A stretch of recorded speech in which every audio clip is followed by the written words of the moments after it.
Hi Libra, this is Kajora Lovely with your general reading for the month of March 2019.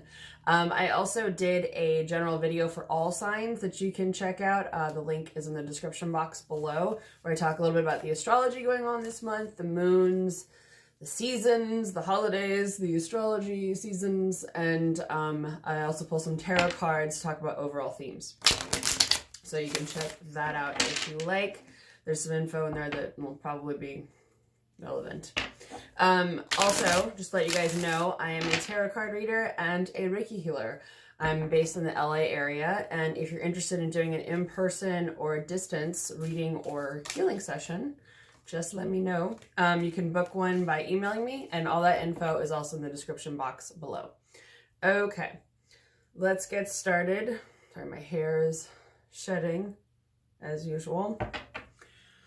And let's get started on your general monthly reading. And if you're curious, I am reading with the Radiant Rider-Waite. So,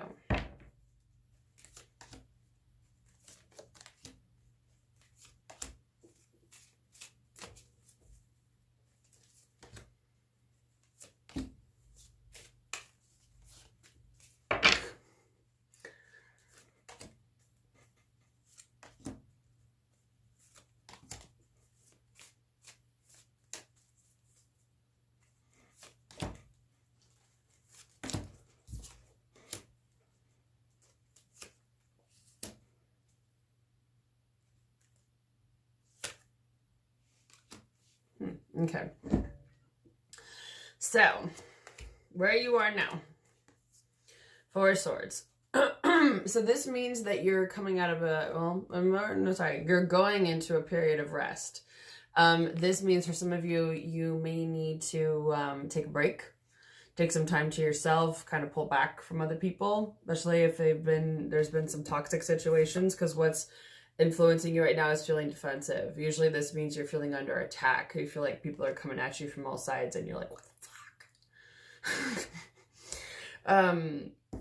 Because the base of the reading, well, actually, this is good news, but the base of the reading, which is sort of an influence in your life right now, you've been feeling the Five of Pentacles, which is often a mindset of scarcity, lack, feeling like there isn't enough. I want to make sure there isn't lipstick on my teeth. This is also about, speaking of lack and scarcity, bad things, focusing on the bad. This is sometimes about poverty, about seeing what's not there, about feeling like you have to struggle. So when this is in reverse, it means you're coming out of that. Yay! So that is coming to an end. However, the overarching influence for you, sorry, is heartbreak. You've got some heartbreak in there. So it could be that some of you are starting this month coming out of a relationship or getting over some sort of heartbreak. It could be heartbreak of any kind, not necessarily just a breakup. But it usually, when it's upright like this, it means it's fresh, it's still new, it's still kind of like, oh my God, why me? But I feel like that's part of a natural conclusion. Also, keep in mind when this shows up, this is a minor influence. It's part of the minor arcana, hence the minor aspect is important, that it's something that you can get through. It's a passing influence. You will survive. The world will not end. What is happening on a larger scale, though, because this is a major arcana card, this is the World. So this means you're coming to a natural conclusion. You're coming to an end. So I feel like coming out of this cycle of poverty, or even a mindset of feeling like you're under attack, like there isn't enough, you don't have enough, your heart's broken, things are bad, you're sad, all of that is leading you to the culmination of this end of a phase, end of a chapter. And that's interesting because where you are now also is the Three of Wands. I often see this as moving through a portal. You've made the plans, you've put in the momentum, you're starting to move stuff forward, you know where you want to go, so now you're about to step through that portal and move on. Yeah, and it really feels like you're pretty focused. Your intentions are pretty focused. You know what you want to do. Then here with the Ace of Swords, this is something influencing you right now. This usually means a lack of victory. And I'm also hearing a lack of self-assessment and a lack of diversity and funds. So it could be take advantage of opportunities. Yeah, it feels like you actually have some opportunities being presented to you to maybe to earn more money. That there's a couple other side gigs or something that you could take. Obviously, it's up to you. Sorry, the burping means there's messages coming in.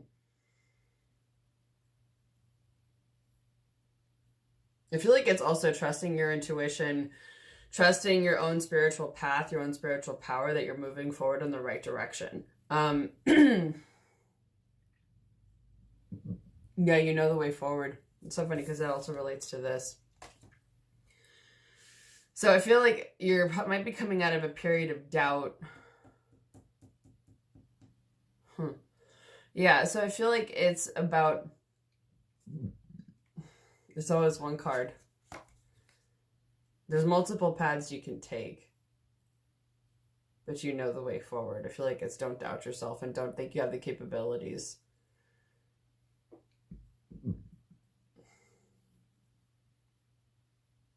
Don't come at things from a place of lack. Come at them from the front. They did not say back, FYI. But it could also be facing your challenges head on, that also taking a sort of honorable way, not doing the dishonorable thing, if that makes sense for some of you.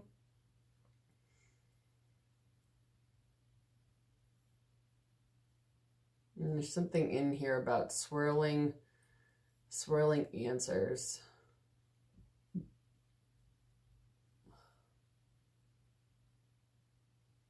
Hearing the answers are all inside you and around you. You just have to know how to access them. And the purple mountains and up here, well, it's sort of supposed to be like that, but that are standing out, that usually means spirituality. So I feel like it could be trusting in your own spiritual power and spiritual path in that way. It's interesting because I'm also hearing like triumph of the mind. So it could be like, because, you know, you guys are an air sign, so it can be sometimes air signs can get a little bit locked into their heads with thinking about all the possible outcomes. So I think with this, it's really like trusting your gut, and trusting that you know the way to move forward. You know how to lay the groundwork. You know the rules. You know what you're supposed to do. And moving out of any state of any distrust that you may have. I feel like that's the important one. And it's funny because right after that you have the Hierophant, which, especially for another deck I always read as trust yourself. Now this also is Taurus energy, but it's tradition, rules. It's the sort of structural side of religion. It's more like Orthodox Christian religion. It's about that order, tradition, rules, regulations. It's the Pope. It's that we do things this way. But there is also something in there about being Orthodox, but also not being Orthodox. So it could also be about finding a way that works for you, that's a balance between what's traditional and what's not, where you feel like you enjoy the tradition and where you enjoy breaking the rules.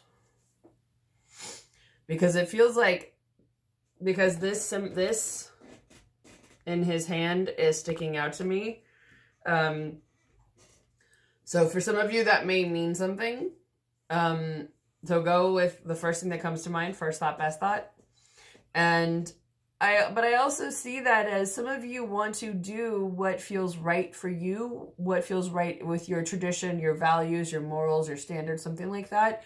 So what you're doing follows that, but almost like in your own way. You're putting your own, not even your own spin on it. You're doing something different, but it's still within that vein. It's like, it's almost like you're taking an entirely different approach to it, yet you're doing it exactly the same way that everyone else does.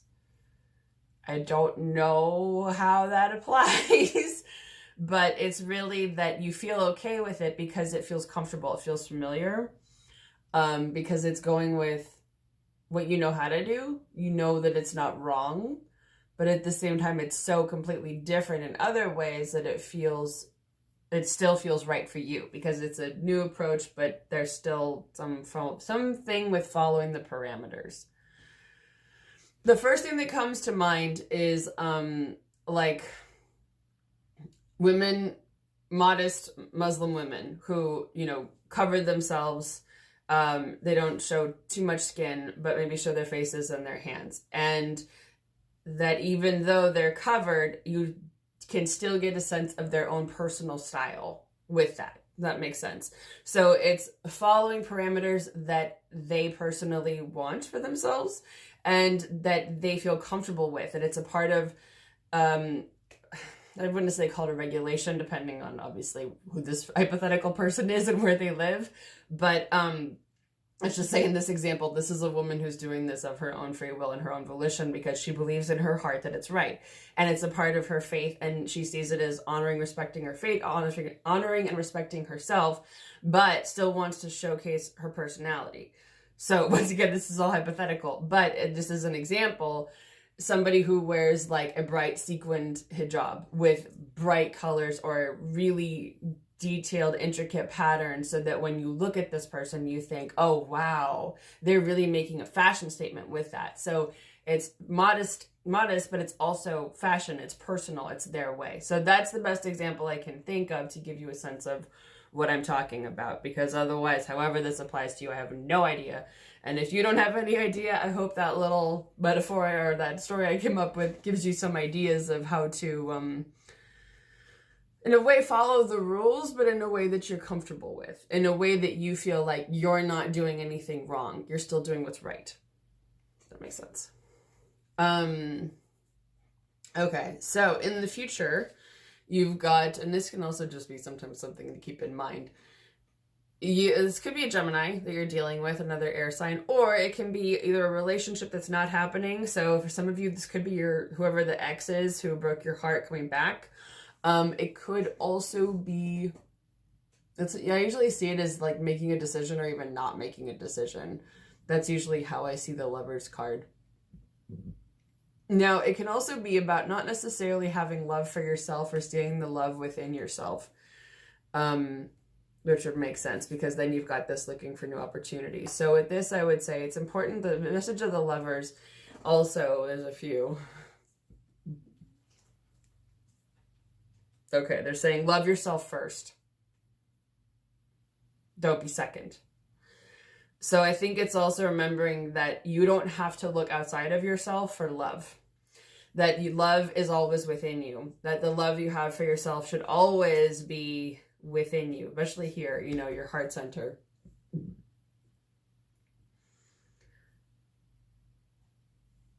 I don't know what it is, but either someone else's spirit guide or my spirit guide just loves to rhyme. And they say stuff like, you and your heart are never apart.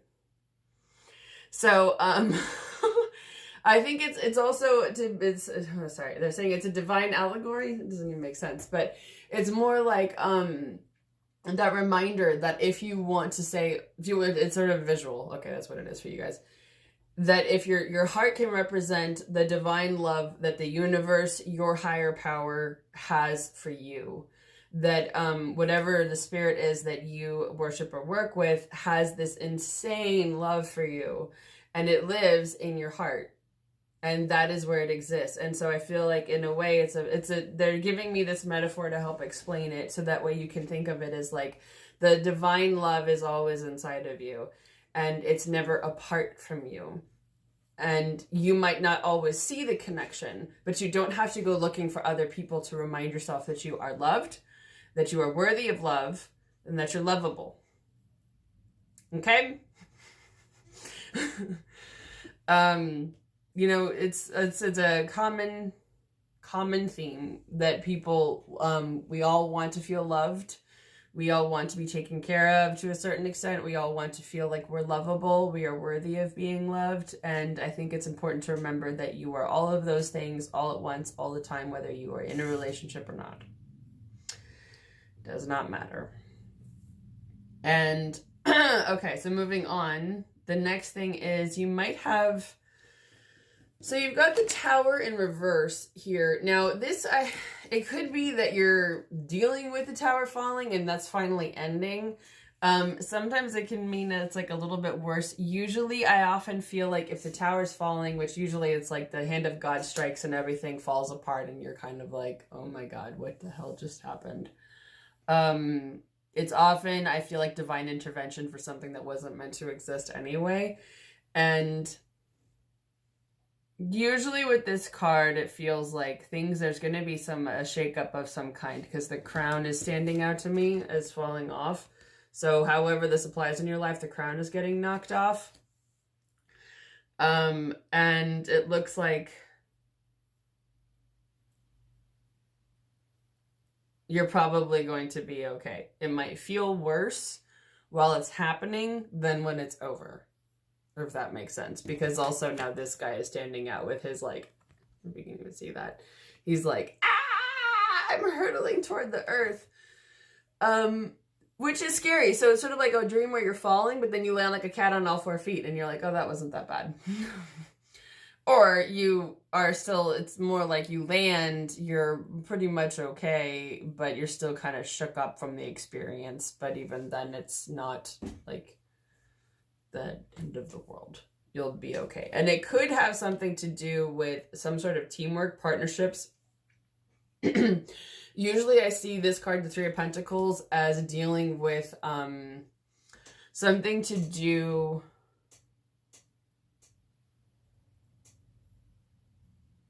Whoa.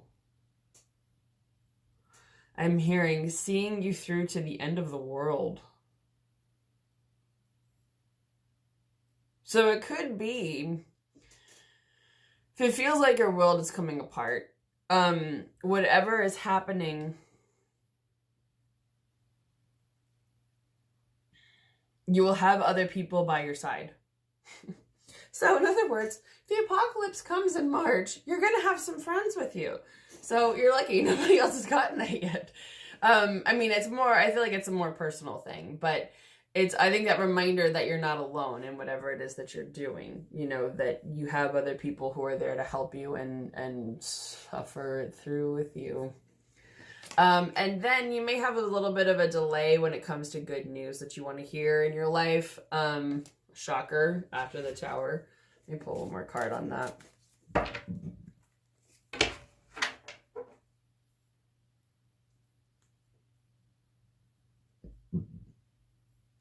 There will be trials and tribulations, but you will be fine. There you go. I've been getting that for a few people. I don't know what the hell is going to happen in March. Obviously, I'm filming this in February, but I've heard that with other people, so it feels like shit's going to go down, is what I'm hearing, unfortunately. But then I keep hearing, but you'll be fine. Yeah, so then you'll have some new, this can be a new job, new source of income, new home. This is the Pentacle, so it relates to earth element, home, work, money.